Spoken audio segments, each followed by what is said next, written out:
আচ্ছা, আমরা যে বিশ্ব মানচিত্রটা ছোটবেলা থেকে দেখে আসছি সেটা যদি পুরোপুরি ভুল হয়, মানে যা দেখছি তার অনেকটাই সত্যি না, চলেন আজ এই বিষয়টা নিয়ে একটু কথা বলা যাক।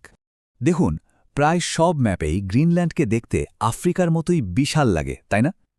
একদম পাশাপাশি রাখলে মনে হয় যেন প্রায় সমান। কিন্তু প্রশ্নটা হলো, আসলেই কি তাই? চোখে যা দেখছি সেটাই কি সত্যি? এবার আসল তথ্যটা দেখুন, একেবারে চমকে যাওয়ার মতো।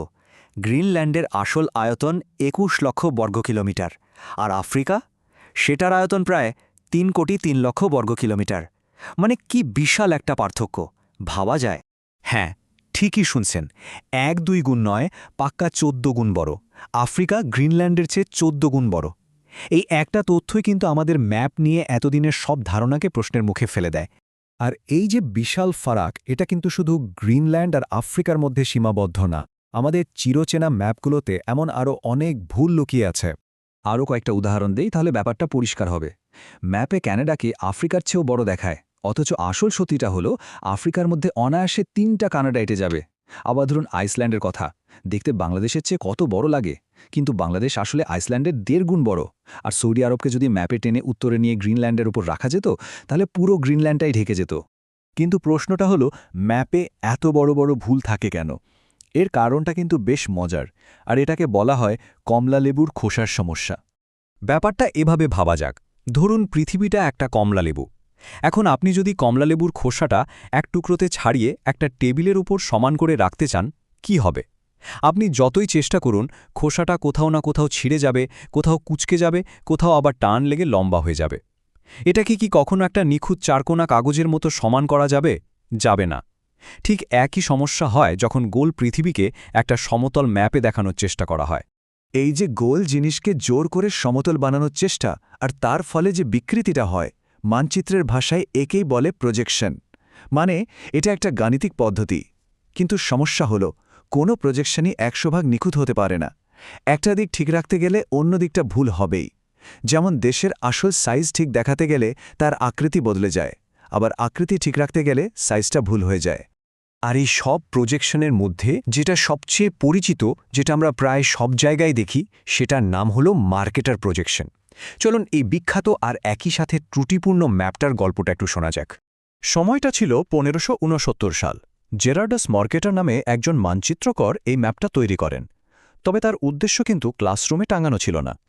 এটা বানানো হয়েছিল মূলত নাবিকদের জন্য। এর সবচেয়ে বড় সুবিধা ছিল, ম্যাপের যে কোনো দুটো পয়েন্টের মধ্যে একটা সোজা দাগ টানলে নাবিকরা কম্পাস ধরে ঠিক ওই দিকে জাহাজ চালিয়ে যেতে পারতেন।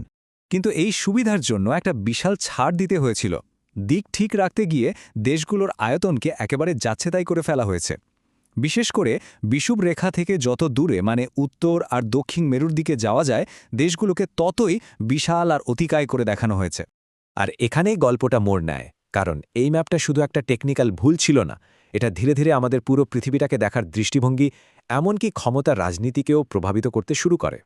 এই ম্যাপটা খেয়াল করলে দেখবেন ইউরোপকে দেখানো হয়েছে একেবারে পৃথিবীর কেন্দ্রে, আর সাইজেও বিশাল। অথচ বাস্তবে আফ্রিকা মহাদেশের ভেতরে পুরো ইউরোপ ৩বার ঢুকে যাবে।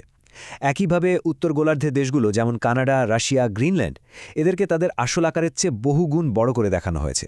একজন বিশ্লেষক এটাকে খুব সুন্দরভাবে বলেছেন, এটি ছিল এক ধরনের মানচিত্রিক উপনিবেশবাদ, যা শুধু ভূমি নয়, মানুষের মানসিকতাও জয় করেছিল।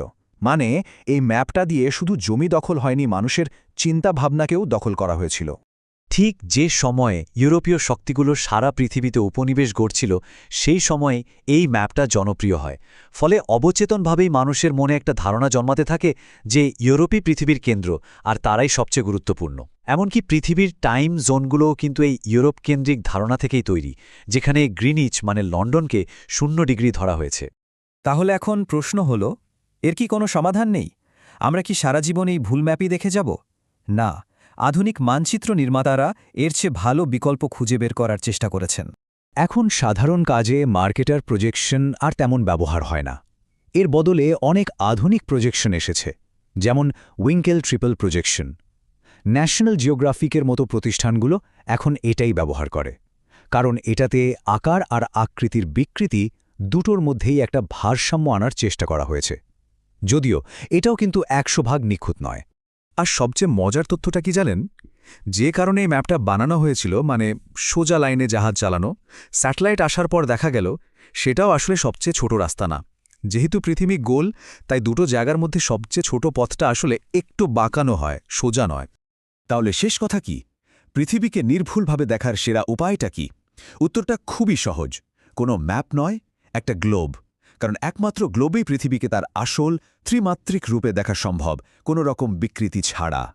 এই পুরো আলোচনাটা কিন্তু আমাদের একটা গভীর প্রশ্নের দিকে নিয়ে যায়।